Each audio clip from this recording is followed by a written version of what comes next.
말씀 전하겠습니다.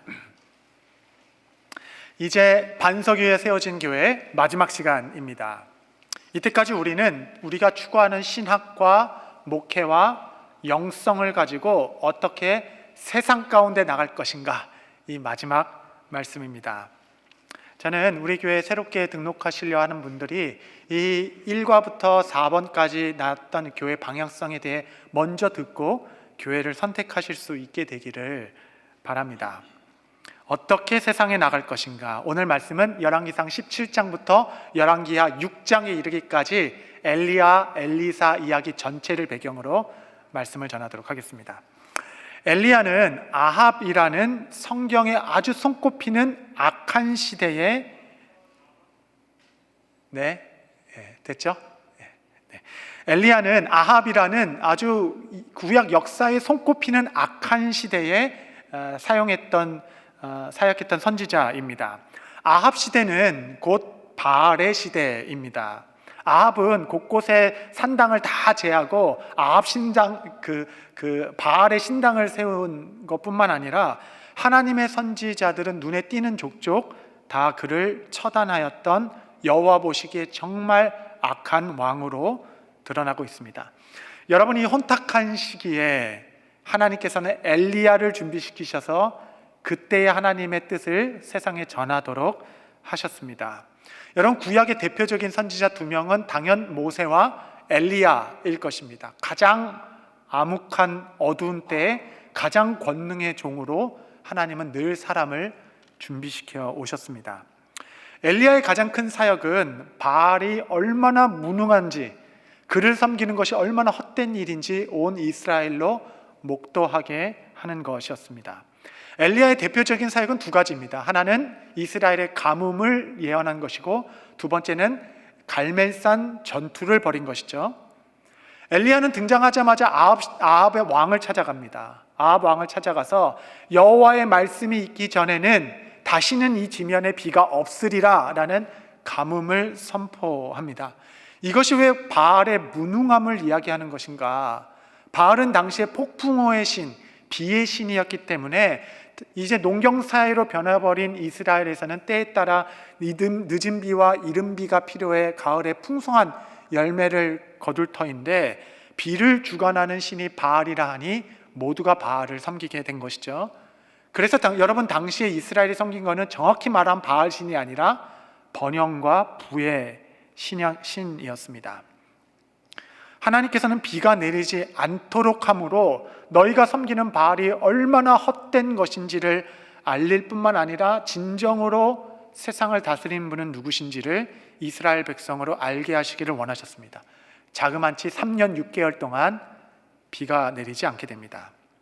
이 가뭄의 끝에 엘리야는 우리가 잘 아는 갈멜산 전투를 통하여 바알과 아세라 신의 목을 꺾는 일이 일어납니다.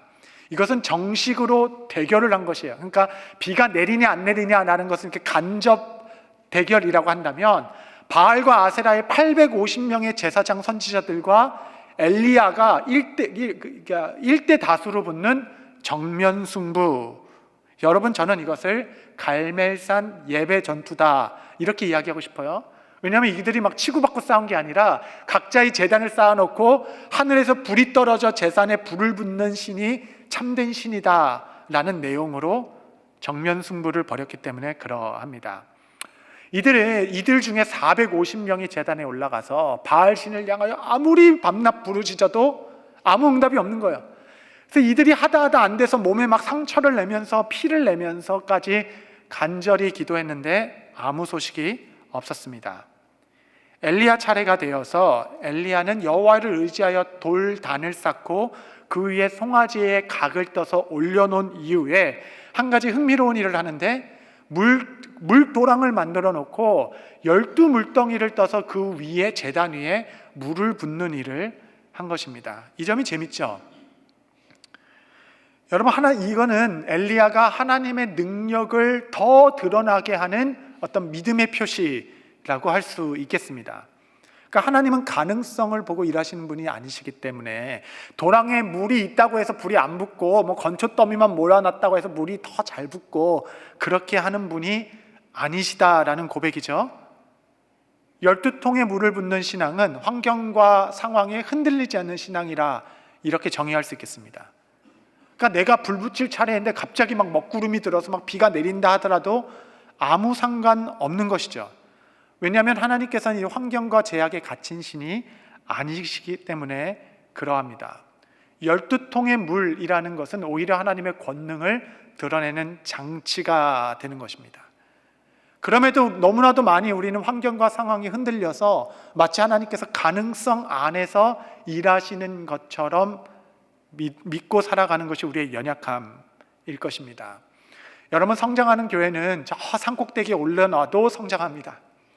안 될 가능성이 다 너무 많아도, 이유와 조건이 많아도 오직 되는 이유는 단 하나이죠. 하나님께서 복 주시고 하나님께서 하시고자 하면 모든 환경과 조건을 이겨낸다라는 것이죠. 그거의 가시적인 표현이 12물동이를 제단 위에 쏟는 행동이었을 것입니다. 이 엘리야의 기도에 하나님께서 응답하십니다. 하늘에서 불이 떨어졌는데 그 도랑에 물을 다 핥을 만큼의 큰 권능의 불의 임재가 있어서 제단뿐 아니라 그 모든 제사장까지도, 바알의 제사장까지도 다 사르는 하나님의 심판의 불이 그날 임하게 되었습니다. 여러분, 이것이 엘리야의 대표적인 두 가지 사역이 됩니다. 엘리야는 이제 사명을 마치고 하나님께서 그를 하늘로 부르셨습니다. 마치 예수님처럼 회오리 바람을 타고 승천하고자 하는 엘리야를 그의 제자였던 엘리사가 계속 따라가는 거예요. 엘리야가 따라오지 마라 3번이나 만류했음에도 계속 따라가는 겁니다. 그런 엘리사를 보고 엘리야가 돌아보며 너가 나한테 원하는 것이 무엇이냐? 엘리사는 제게 갑절의 영감을 주십시오. 더블 포션을 제게 주십시오. 그 말을 딱 듣고 엘리야가 뭐라고 얘기하냐면 열왕기하 2장 9절 10절 말씀해 보시면, 건너매 엘리야가 엘리사에게 이르되 나를 내게서 데려감을 당하기 전에 내가 내게 어떻게 할지를 구하라. 엘리사가 이르되 당신의 성령이 하시는 역사가 갑절이나 내게 있게 하소서 하는지라. 이르되 내가 어려운 일을 구하는도다. 그러나 나를 내게서 데려가는 것을 내가 보면 그 일이 이루어지려니와 그렇지 아니하면 이루어지지 아니하리라 하고, 갑절의 영감을 주십시오 기도하는 자에게 엘리야는 딱 그 엘리사를 보고 너가 어려운 일을 구하는도다. 제가 처음 전도사로 임명받았을 때가 저의 나이 20살 때였습니다. 당시 섬기던 곤지암 개척교회 담임 목사님과 저가 둘이 함께 교회를 섬겼는데, 이제 새벽에 이 봉고차로 이렇게 운행을, 이렇게 라이드를 다니시는데 제새벽마다 성도들 다 모셔오고 새벽 예배 끝나면 다 집까지 이렇게 모셔다 드리고 그런 일을 매일 목사님께서 하셨습니다. 어느 날 제가 조수석에 타서 같이 했는데 다 라이드를 마치고 나지막히 담임 목사님께서 제게 이렇게 말씀하신 그 말씀이 아직도 깊은 울림이 됩니다. 제게 하신 말씀이, 자네 왜 이 어려운 일을 하려고 하나? 여러분, 그 목회자의 그 진실된 고백, 저는 어떤 목회자 수업보다 그 새벽에 한 말씀이 여전히 저의 삶과 태도를 붙잡아주는 생명의 말씀이 되고 있습니다. 엘리사는 갑절의 영감을 구했습니다. 갑절의 영감은 2배의 영성을 달라는 것이 아니라 더블 포션. 여러분, 자녀들 중에 장자한테는 두목을 주었어요. 그러니까 당신의 사역을 고스란히 계승하여 이어받는 장자, 그 사역을 이어받게 해주십시오라는 요청이었습니다. 여러분, 아세라와 바알의 목상을 다 꺾어버리고 갈멜산 전투에서 하나님의 그 크심을 보여주신 엘리야의 그 높고 그 깊은 영성을 갑절이나 받은 엘리사는 이제 도대체 어떤 사역을 하게 될까요? 갑절이나 그 뜻을 계승한 엘리사, 사무엘과 같이 미스바 대성회를 열어 다 회개 각성 운동을 일으킬 것인가? 요시아와 같이 말씀으로 돌아가자 말씀 개혁 운동을 일으킬 것인가? 여호수아와 같이 땅을 정복하여 하나님의 나라를 더 확장할 것인가? 여러분, 결론적으로 말씀드리면 갑절의 영감을 받은 엘리사는 소소한 삶의 현장으로 나아갑니다. 그는 어쩌면 우리가 매일 반복하여 경험하는 하나도 새로울 것이 없는 일상 속으로 깊이 들어가 사역을 시작합니다. 엘리사의 첫 번째 사역은 무엇이냐면 농부의 애환을 풀어주는 것이었어요. 길을 걷는데 한 농부가 엘리사를 찾아와서 아무리 열심히 땅을 기경해도 도무지 열매가 맺히지 않습니다. 열심히 수고해서 열매 맺을 때 되면 열어보면 빈 열매이고 열어보면 쓴 열매라서 도무지 쓸 수가 없습니다 라는 자에게 엘리사가 보니까 물의 근원이 좋지 않아서 물의 근원을 고치어 땅을 새롭게 기경한 사건이 엘리사의 첫 번째 사역입니다. 열왕기하 2장 21절 말씀해 보시면 엘리사가 물 근원으로 나아가 소금을 그 가운데 던지며 이르되 여호와의 말씀이 내가 이 물을 고쳤으니 이로부터 다시는 죽음이나 열매 맺지 못함이 없을지니라 하셨느니라 하니. 너무 재밌죠? 땅이 열매 맺을 수 있도록 물의 근원을 고치는 일. 여러분, 이것이 늘 얘기하는 우리에게 성경적이지 않습니까? 여러분의 삶에, 가정에, 자녀 양육에, 사업에, 인생에 열매가 없다면 어떻게든 열매 맺으려고 땅을 기경하는 것이 아니라 물의 근원을 바꾸셔야 돼요. 물의 근원. 참된 생명수 되신 예수 그리스도, 그 물의 근원을 바꿔야 땅이 열매를 맺습니다. 여러분, 엘리사의 첫 번째 사역은 농부의 부탁을 받아 땅을 회복시켜 주는 일. 여러분, 제가 사역하는 동안 무슨 신천지 추종자 850명의 막 목을 꺾고 막 이런 일은 아마 제 생에 없을 거예요. 예. 저는 이렇게 부드러운 사람이니까 그렇게까지 제가 잔인하게 하지는. 그렇다고 해서 갈멜산에 불이 떨어지는 일이 있다거나 이런 놀라운 기적이 일생에 한두 번 있을까요? 그러나 여러분, 수고한 대로 열매가 맺지 않아 그 물의 근원을 고쳐주는 일, 아무리 수고해도 그 열매가 없어 애통하는 성도들을 만나는 일은 저의 매일의 목회 일상입니다. 정말 열심히 살았는데 인생도 자녀도 사업도 가정도 열심히 파종하여 물주고 자라나도록 했는데 열매가 아무도 없는 성도들. 여러분, 이것을 영적으로 말하면 말씀의 씨앗이고 말씀의 씨앗이고 우리는 밭인데 좋은 밭과 같이 아니하고 늘 내 마음이 돌짝밭과 같고 가시덤불이 가득 차 있고 길바닥과 같은 이 마음밭이라서 아무리 좋은 말씀이 떨어져 그때 잠깐 무엇이 될 것 같은데 세상에 돌아가면 또 아무 열매 맺지 못하고 주 앞에 나오는 우리의 인생이라 하지 않겠습니까? 저는 이런 성도님들을 매일 만나 신방하고 그래 물의 근원을 말씀으로 점검하는 일, 가정의 자녀 양육에 인생의 풍성한 열매 맺도록, 여러분, 이런 일들은 가자의 가장 빈번하고 매일 있는 목회 현장이 됩니다. 그렇다고 제가 대단한 일을 하는 것도 아닙니다.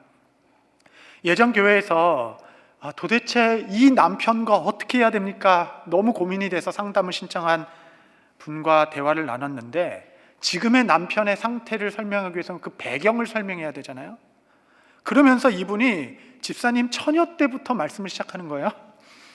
근데 40분을 들었는데 아직 결혼도 안 했어요. 그러니까 와, 지금 언제 애나 그 애들 다 대학 가서 생긴 문제인데 지금 결혼도 안 해. 진짜 앞이 깜깜해가지고 제가 그래서 제 인생을 내려놓고 언제 또 말하겠냐 그리고 그냥 다 그분이 다 얘기하다가 이제 시간을 어머, 시간이 언제 이렇게 됐어.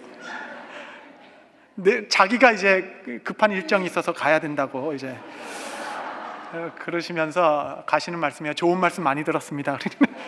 저는 한마디도 안 했어요. 그날 저는 그냥 여러분, 근데 웬 은혜인지 나가시는 성도님의 얼굴이 밝아요. 좋은 밭으로 정말 아무것도 하지 않았습니다. 함께 만나 기도하였고 주님의 그 영혼을 만져주시기를 소망하는 마음 그거 하나였습니다. 열매 맺지 못하는 성도님들을 매일 만나 물의 근원을 바꿔주는 일.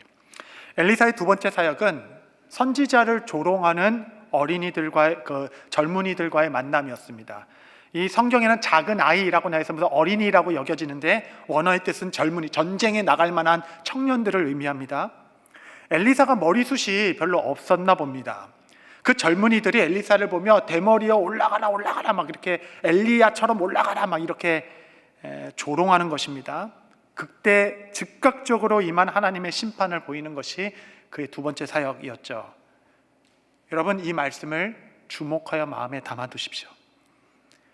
여러분, 단지 철없는 아이들이 그냥 그 선지자들을 조롱했다 정도로 끝나는 장난 수준의 일이 아닙니다. 왜냐하면 당시에는 말씀이 없었어요. 선지자의 말이 곧 하나님의 말씀과 동일한 시대였습니다. 선지자들 향한 그 왕과 그 나라의 태도가 곧 하나님을 향한 태도로 동일시되는 시대였어요. 그래서 선지자를 죽이고 옥에 가두고 그런 일들이 계속 있었던 것입니다. 이 당시에 이 청년들의 이 행위는 말씀을 조롱하고 하나님을 경홀히 여기는 시대적 풍토를 보여주는 사건.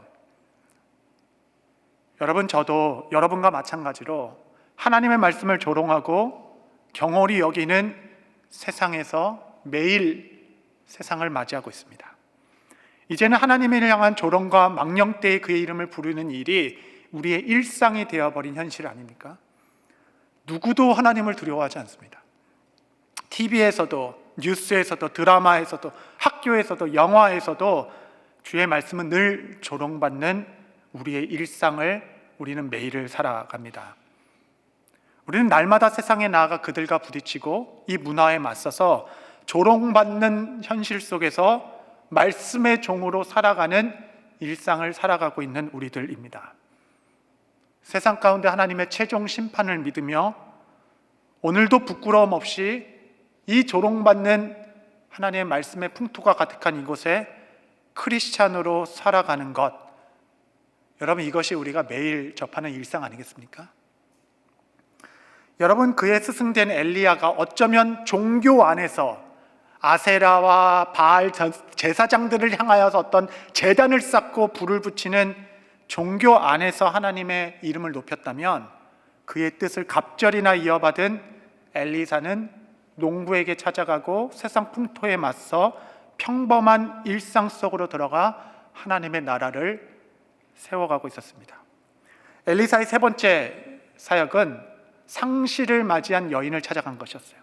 당시에 선지자 생도들이 있었습니다. 신학교처럼 선지자들이 이렇게 양육받고 자라나는 훈련 초소가 있었는데, 선지자 생도 중 하나가 하나님을 경외했던 선지자, 그렇게 나와요. 하나님을 경외하였던 선지자가 있었는데 무슨 일이 있었든지 먼저 죽게 되는 사건이 일어납니다. 상실의 문제. 그러니까 그 아내가 두 아들을 홀로 키우다 보니 곳곳에 빚을 지게 돼요.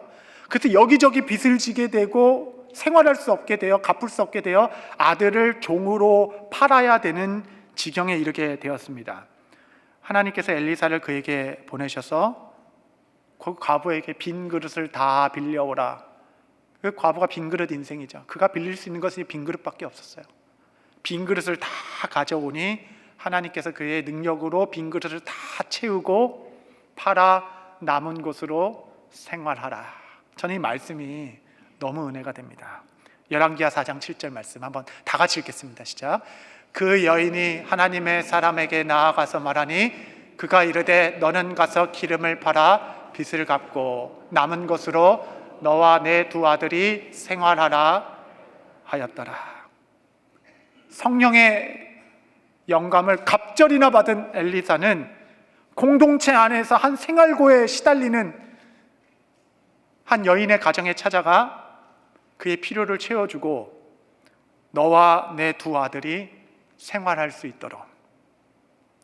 여러분, 갑절의 영감으로 나라를 구한 것 아닙니다. 뭐 비를 멈춰서 거창한 일을 한 것도 아닙니다. 그 과부와 두 아들이 생활할 수 있도록 그의 필요를 채운 것입니다. 여러분, 공동체 안에서 빈번히 일어나는 상실의 문제, 준비되지 않은 이별로 남편의 또 아내를 잃고 갑작스럽게 직장을 잃고 자녀를 잃고 건강을 잃고 이제 남은 것은 빈 그릇밖에 없다 하는 하나님의 사람들에게 그들로 살게 하게끔 그들의 삶을 채워주는 사역. 네 번째 엘리사의 사역은 실수와 연관이 되어 있습니다. 당시 큰 가뭄이 있었어요. 먹을 것이 너무 없었습니다. 100명이 되는 선지자 생도들이 함께 있었는데 먹을 것이 너무 없어서 한 사환이 어떻게 뭐라도 좀 먹여야 되겠다 해가지고 산에 올라가다가 막 풀을 뜯어가지고 그 풀을 넣고 국을 끓였어요. 국을 끓여서 다 나눠 먹었는데 그 풀이 독초였습니다. 그래서 다 독에 걸려서 죽게 된 거예요, 선지자 생도들이. 여러분, 정말 나쁜 의도가 없었습니다. 이거는 선지자들을 죽이고자 하는 아합의 계략이 아니었어요. 정말 잘하고 싶었고 정말 섬기고 싶었는데 그들의 실수였고 그의 실패였습니다. 엘리사는 그 실수로 퍼진 독을 해독하여 다 치유하게 하였습니다. 여러분, 우리의 일상생활에서 결코 누구도 원하지 않지만 누구도 피할 수 없는 실패와 실수의 문제들, 정말 잘하고 싶었는데 공동체의 그 실수로 말미암아 막 독이 퍼져나가는 모습을 보일 때, 여러분, 저도 이때까지 많은 실수를 해왔고 또 앞으로 얼마나 실수를 할지 모르겠습니다.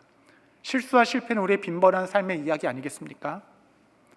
여러분, 하나님께서 그 실수와 실패의 독을 다 해독해 주신다. 여러분, 그것이 은혜 아니겠습니까? 어떤 분은 이 공동체에 막 어떤 사람의 사건의 실수로 말미암아 막 독이 퍼질 때 그 사람한테만 가면 독이 그냥 갑자기 막 증폭이 돼가지고 막 공동체 전체가 시름시름 알아요. 그 사람이 정말 독초인지 몰랐을까? 막 그러는 거예요. 누가 봐도 이게 독초 같았는데 나는 그때 뭔가 그거 진짜 모르고 했어. 막 이런 보면 막 증폭이 되는 거죠. 어떤 사람은 공동체를 해독합니다. 큰 능력으로 같이 기도하자 하고 공동체를 세웁니다. 엘리사는 하나님의 권능으로 공동체를 해독하게 하는 일, 실수를 덮어주고 만회해 주는 일. 엘리사의 5번째 사역은, 여러분, 100명의 선지자 생도들이 있었는데 먹을 것이 부족했어요. 그래서 이 결핍의 문제, 그래서 어떠한 한 사람이 이거라도 좀 나눠 먹읍시다라고 보리떡 20개와 채소 몇 바구니를 드립니다. 여러분, 입이 100개도 넘는데 보리떡 20개로 부족하죠. 이거 가지고 뭘 할 수 있냐라는 것이 아니라 엘리사가 감동이 되어 하나님 함께 기도하고 나눠주기 시작합니다. 열왕기하 4장 43절 44절. 그 사원이 이르되 내가 어찌 이것을 100명에게 주겠나이까 하나 엘리사는 또 이르되 무리에게 주어 먹게 하라.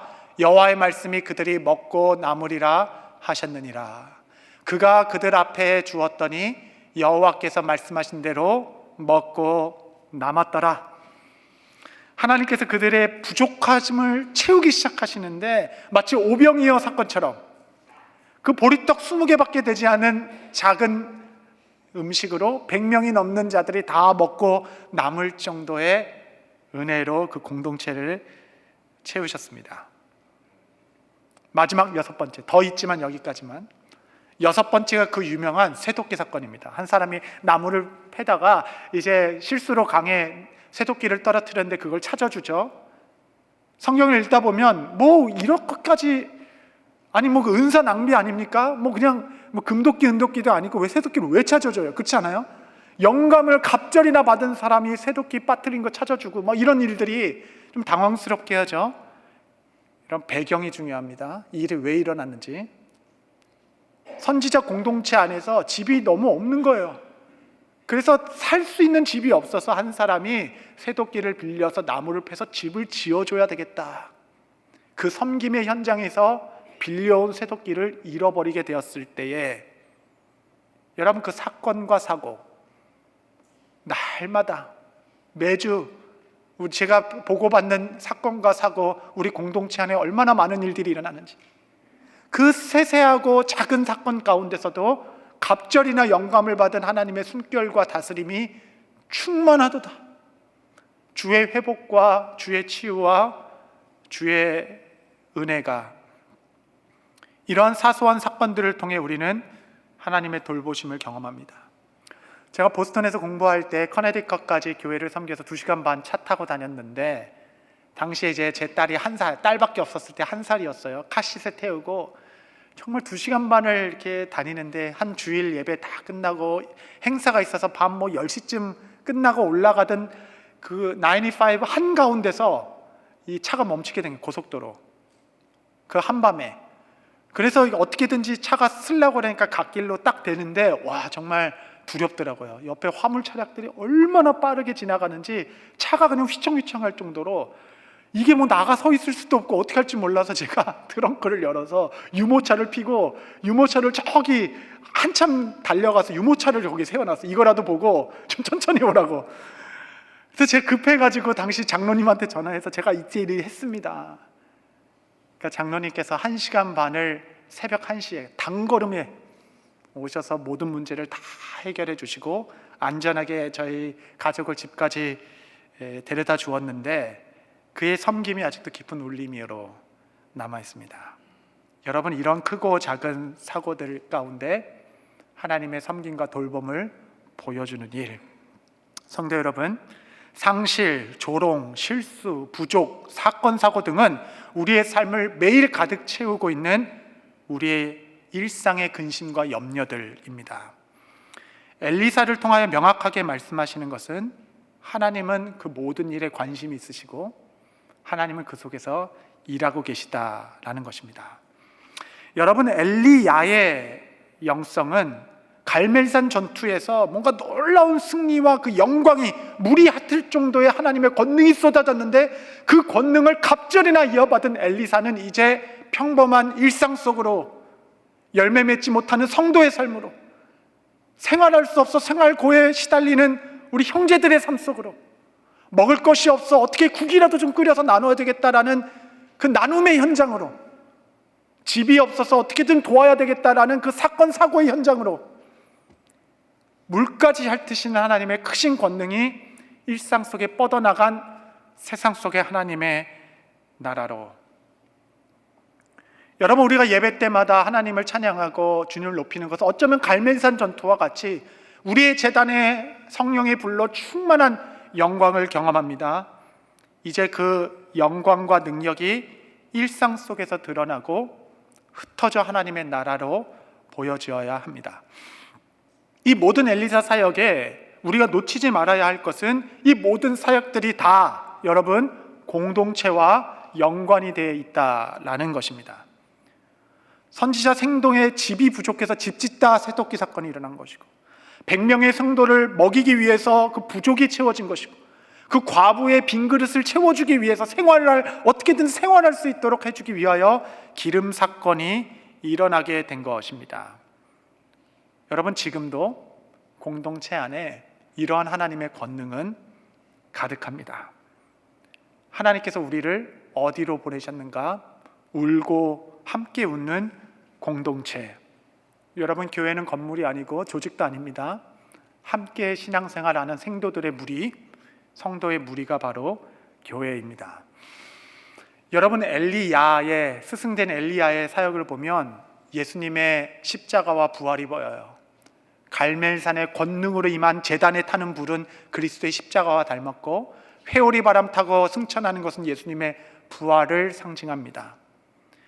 그리고 엘리사의 사역을 보니 여러분, 예수님의 삶과 그의 사역이 보입니다. 예수님은 상실한 자의 친구가 되어주셨고 열매 맺지 못하는 나무를 찾아가 참 열매의 길을 보여주셨죠. 삭개오와 같이 공동체에서 소외된 자를 찾아가 그 집에 유하셨고 가난한 자를 먹이시기를 주님은 늘 기뻐하셨고 상처받은 자를 싸매주셨고 병자의 친구, 여인들의 위로, 목마른 자들의 생명수가 되어주셨습니다. 소소한 삶에 보여주신 하나님의 나라, 우리가 함께 모여 그리스도의 십자가와 그의 부활의 영광을 참여한다는 것은 무슨 뜻입니까? 흩어져 그의 장자와 같이 제자가 되어 세상 속에 임한 하나님의 나라를 살아가는 것. 성도 여러분, 오늘 설교는 구체적인 적용이 있습니다. 저는 여러분 모두가 공동체에 속하게 될 수 있게 되기를 바랍니다. 공동체에 받은 상처도 있고 아픔도 있어서 여러 가지 어려움이 있는 것도 알고 있습니다. 공동체를 통해 제가 받을 것도 있지만 여러분, 그 공동체 안에는 여러분이 섬겨야 할 영혼도 있습니다. 섬기는 영혼이 있어야 여러분도 살고 그 영혼도 삽니다. 그곳에서는 매일 상실, 실패, 사고, 결핍, 부족함 가운데 말하지 생각지도 못하게 마음이 돌짝박과 같이 된 많은 주의 영혼들과 함께 그 땅을 함께 기경하고 좋은 밭이 되도록 기도하시고 채워주시고 친구가 되어줄 때 성령의 강한 권능을 여러분 그 현장에서 경험하게 될 것입니다. 여러분 주변에 누가 있는지를 돌아보십시오. 지금 생각나는 사람에게 주저함없이 다가가십시오. 여러분 섬기어서 부족한 자원은 하나님께서 넘치도록 채워주실 것입니다. 과부의 빈 그릇을 생각해 보십시오. 빈 그릇을 가져와라. 근데 너무 많이 가져와서 아니 야 염치도 없이 뭐 이렇게 많이 가져왔냐라고 하지 않고 빈 그릇이 다 채우고도 남을 만큼의 기름을 100명이나 왔어 라고 얘기하지 않고 100명이 다 먹고도 남을 만큼의 음식을 하나님께서는 권능으로 여러분을 채워주시기 시작할 것입니다. 말씀을 정리하겠습니다. 엘리야와 엘리사의 관계가 저에게는 한국교회의 현주소를 보여주는 것 같습니다.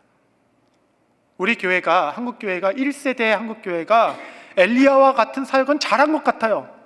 이 종교 안에서 교회 안에서 우리가 열심히 모이고 제단에 불을 떨어뜨리며 정말 다른 모든 이 종교들을 정죄하고 정말 복음을 고수하며 하나님을 높이는 데 잘한 것 같습니다. 이제 그 영성을 고스란히 이어받은 2세대 한국교회는 세상에 임한 하나님의 나라 비전을 품고 일상 속으로 들어가야 합니다. 그 십자가와 부활의 능력을 고스란히 두 손에 가득 안고 공동체로 상하고 깨진 영혼들에게 매일 스치는 사람 속으로 스며들어야 합니다. 저는 정말 이때 한국 교회들이 또 큰 경기장에 우리 2만 명 모였다 3만 명 모였다 하고 대각성 회개 집회합시다. 정말 우리가 이렇게 다 같이 모여서 회개 집회를 해야 할 때인가 자문해 보지 않을 수 없습니다. 저는 다시 엘리야의 처음 말을 기억합니다. 너희가 어려운 일을 구하는도다. 예 주님, 일상에 들어가 그리스도의 빛을 착한 행실로 비추는 것은 어려운 일이오니 내게 갑절의 은혜를 주옵소서. 갑절의 은혜로 내 잔이 비지 않게 하시고 날마다 주의 은혜로 흘러넘쳐 하나님의 이름이 조롱받는 세상에서 담대히 크리스찬으로 살게 하시고 소소한 나의 일상에 비범한 하나님의 나라가 누룩과 같이 담기게 하옵소서.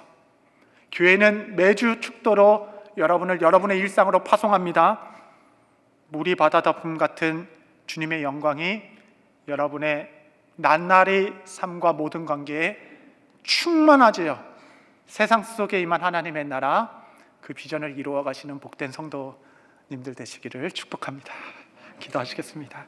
이 시간에 우리 말씀 기억하시며 함께 기도할 때 주님, 제 삶에 갑절의 은혜를 허락하여 주셔서 내게 보내주신 삶의 현장에서 하나님 비천하고 상하고 깨지고 마음이 돌짝밭과 같아 열매 맺지 못하는 자들의 물의 근원을 고쳐주며 축복하는 삶을 살게 하옵소서. 성령으로 충만하게 하옵소서. 다 같이 합심하여 주 앞에 기도하겠습니다.